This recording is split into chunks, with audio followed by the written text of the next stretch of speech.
부자들은 뭘 읽는다고요? 경제신문을 읽습니다. 제가 대신 읽어서 여러분에게 경제신문의 곳곳의 이슈들 전달해드리도록 할게요. 오늘 전략 나눠주실 분 김권진 차장님 자리하셨습니다. 어서 오세요.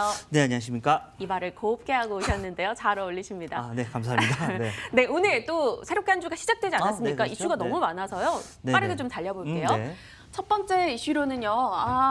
MSCI 이슈가 되겠습니다. 이 MSCI 이머징 마켓 지수 그냥 큰 돈을 굴리는데 중국 A주의 편입 비중이 늘어날 수 있다. 이거에 대한 결정이 또 이달 말에 발표된다고 합니다.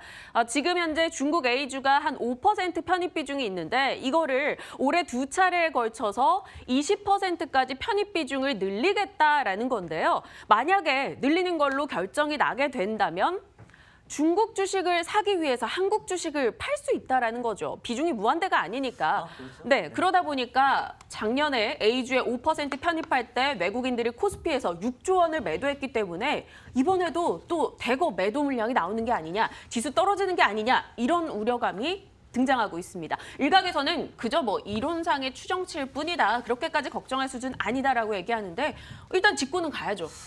맞습니다. 어떻게 보면 지금 현재 2월하고 8월 달이 어떻게 분기 리뷰라고 생각하시면 될 것 같다라는 거 얘기를 해드릴 수 있을 것 같고요. 실제 대부분의 사람들은 큰 영향은 없을 거다라고 얘기를 하고 있습니다. 그렇지만 우리나라 지수에서 외국인들의 영향력이 워낙 크기 때문에 어떻게 보면 외국인들 매도가 펼쳐지기 시작하면 지수는 분명히 조금 떨어질 수밖에 없는 모양이다라는 거 얘기를 해드리겠고요. 정기 변경 같은 경우는 5월, 11월입니다. 그래서 이번에는 어떻게 보면 잘 넘어갈 수는 있지 않을까. 그렇지만 5월 달에 되면 다시 한번 더 여기에 대한 이런 이슈는 나올 겁니다. 그리고 우리나라가 신흥국에서 지금 현재 차지하고 있는 비중이 신흥국에서는 가장 크다라는 얘기를 해드립니다. 사실은 우리나라가 MSCI 선진국으로 넘어가야 돼서 이런 기회가 있었었는데 계속해서 우리가 신흥국에 머물러 있었던 이유는 뭐였냐면 한국마저 이런 선진국으로 넘어가 버리면 신흥국에 투자할 데가 없어라는 이런 얘기가 돌았었기 때문입니다. 근데 실제적으로 이제는 우리가 거기로 넘어가기 위해서는 한 단계 더 넘어가야 된다. 즉 중국이 먼저 갈 것 같고 우리가 다음이 될 것 같다. 우리는 계속해서 신흥국에만 계속해서 있어야 되지 않을까라는 이런 좀 고민이 든다라는 거 얘기를 해드리겠고요. 신흥국 지수에서 우리가 차지하는 비중은 아마도 지금도 마찬가지랍니다. MSCI에서는 우리나라가 12% 이상을 여기 넣어야 돼라고 하지만 실제적으로는 그렇게 많이 12%까지가 지금 이제 풀로 지금 차 있지 않기 때문에 우리나라 같은 경우는 이번에 이런 분기 리뷰에서는 아마 큰 영향이 없고 잘 넘어갈 수 있지 않을까라는 이런 게 전문가들의 의견이다라는 얘기를 드리겠습니다.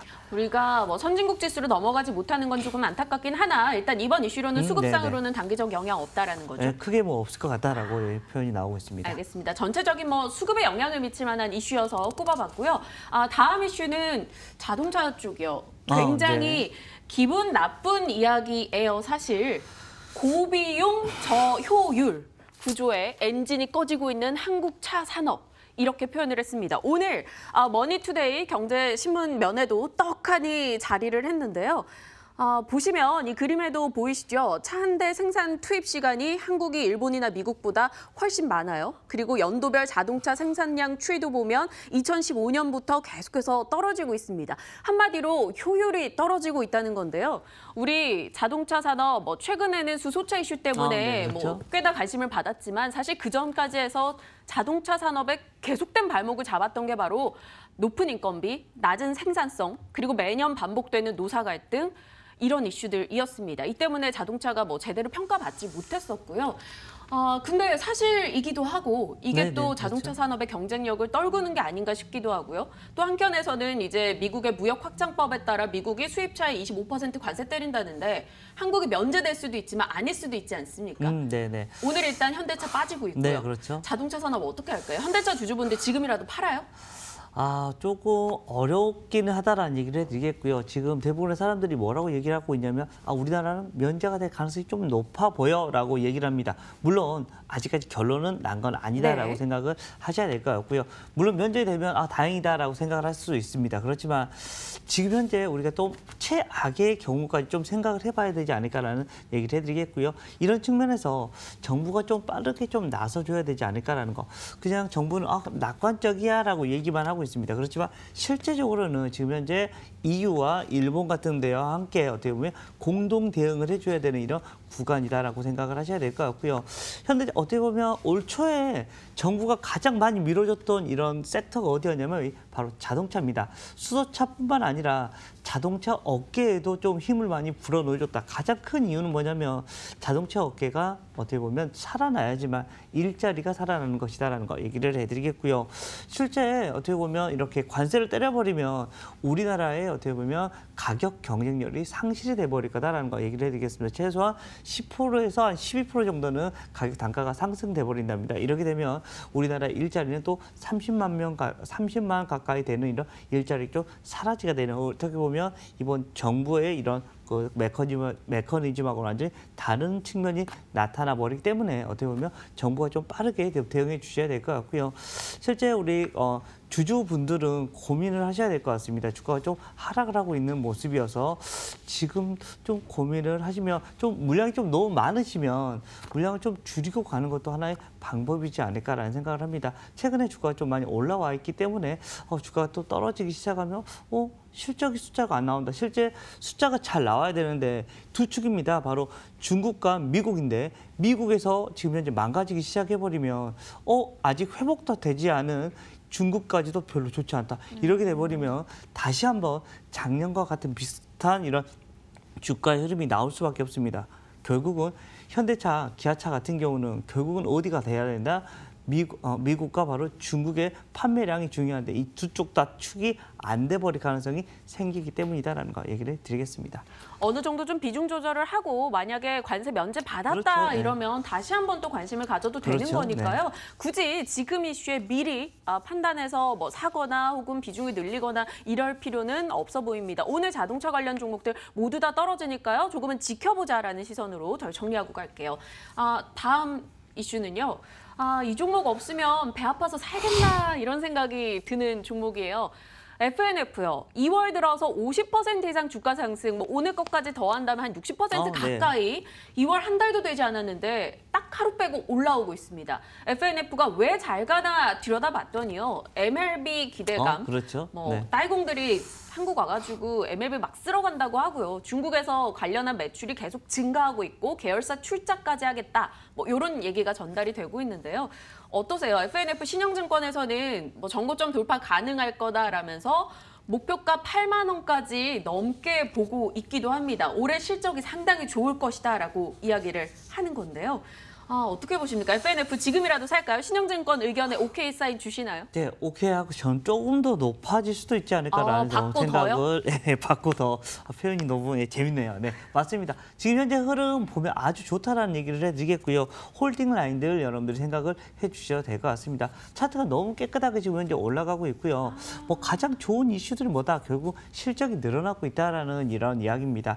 작년에 이런 의료주들이 올라가는 이런 종목들을 상당히 크게 올라갔었던 적이 있었다라는 거, 실제적으로 지금 현재 차트에서 나오는 것처럼 10만 원이 넘었던 적도 있다라는 거 이야기를 해드리겠고요. 어떻게 보면 지금 많이 올라왔긴 했지만 그래도 추가적인 상승이 더 나올 가능성이 좀 커 보인다라는 거 얘기를 해드리겠고, 지금 현재는 가져가는 전략입니다. 절대 지금 현재 아니야 놔버릴 필요 없다. 갈 때는 갈 때까지 가보자라는 얘기를 해드리겠고, 꺾이기 시작하면 그때서 팔아야 되나 이 고민을 하셔야 된다. 지금 현재는 가고 있으니까요. 그리고 실적이 너무 좋아진다고 얘기가 나오고 있는 것 같으니까 목표가는 한 10만 원 정도까지 생각을 하시면서 주가의 흐름을 계속해서 봐보자라는 얘기를 드리겠습니다.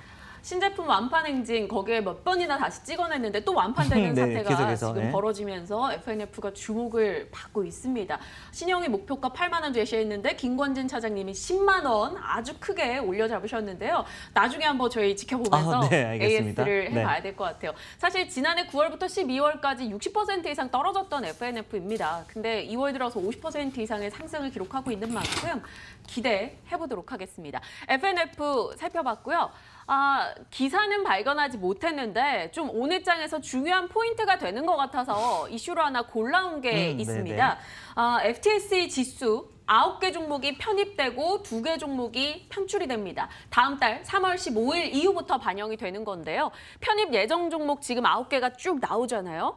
오늘 이 종목 전부 다 올라요. 네네, 할인지주, 맞습니다. 대한광통신, 안트로젠, 오스코텍 다 급등으로 진행이 되고 있고요. 메지온도 올라갑니다.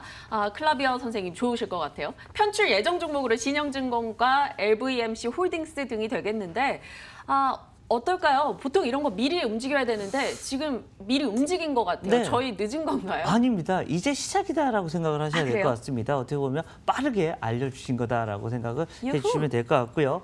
수급입니다. 언제까지다라는 거 3월 15일 이후에는 그렇게 움직이지 않을 겁니다. 실제로 어떻게 보면 기관들이 FTS를 어떻게 추정하는 기관들이 수없이 많다라는 거 얘기를 해드리고 여기서 한대라고 하면 당연히 이게 어떻게 보면 기준점이기 때문에 모든 펀드에서 이 9개 종목을 담을 것이다라는 생각을 하시면 될 것 같고요. 당분간은 아마도 수급이 흐름이 아주 좋게 움직여줄 가능성이 높다라는 얘기를 해드리겠습니다. 어떻게 보면 주식에서 가장 중요한 건 뭐다? 사는 사람과 파는 사람인데 사는 사람이 어떻게 보면 생겼다라고 생각을 하시면 될 것 같습니다. 3월 15일까지는 좀 계속해서 긍정적으로 여러분이 생각하자. 단 3월 15일이 넘어가면 대부분의 펀드들이 이미 편입을 해버렸기 때문에 그때부터는 큰 의미는 사라질 것이다라는 얘기를 드리겠습니다. 한국 관련해 FTS의 추정 펀드 자금 규모가 무려 5천억 달러로 추정이 되니까요. 이 정도 자금을 운용하는 쪽에서 이들 종목에 관심을 가진다 이렇게 해석하시고 여러분들도 그간 혹시 보고 계셨던 종목이 이 종목에 포함이 되어 있다면 좀 긍정적으로 봐도 좋지 않을까 이렇게 정리하도록 하겠습니다. 네. 오늘도 부자들은 경제신문을 읽는다 시간 꾸려봤습니다. 김건진 차장과 함께했습니다.